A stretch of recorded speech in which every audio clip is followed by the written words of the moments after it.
விண்ணுலகில் வாழும் எங்கள் அன்பு தந்தையே, உமது சிலுவை பாடுகளை தியானித்து கொண்டிருக்கும் இந்த தவநாட்களில் இதோ இந்த காலை வேளையில் உம்மோடு பேசவும் உமது குரலை கேட்கவும் வந்துள்ளேன்.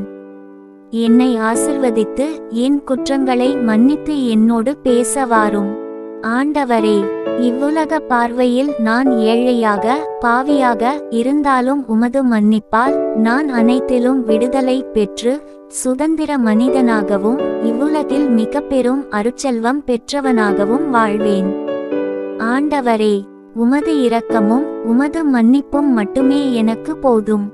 இவ்வுலக பார்வையில் ஏழையாக இருப்பவர்கள் விண்ணுலகில் செல்வராக இருப்பார்கள் என்பது எத்துணை உறுதியானது. ஆண்டவரே, உம்முன் நாங்கள் நிற்கக்கூட தகுதியற்றவர்களாக இருந்தும் நீர் எங்களிடம் வந்து எங்களோடு வாழ்ந்ததன் மூலம் இப்பொழுது நாங்கள் உம்மிடம் வருவதற்கும் உம் திருமுன் நிற்பதற்கும் தகுதி உள்ளவனாக மாற்றப்பட்டுள்ளோம். உமது இரக்கத்திற்கும் அன்பிற்கும் நாங்கள் தகுதியற்றவர்களாய் இருந்தும் எங்களுக்கு உமது பிள்ளைகள் ஆகும் தகுதியை கொடுத்தீர். நன்றி அப்பா.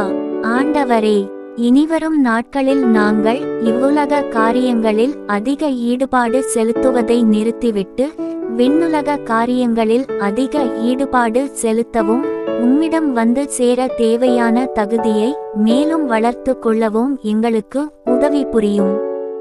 ஆமென்.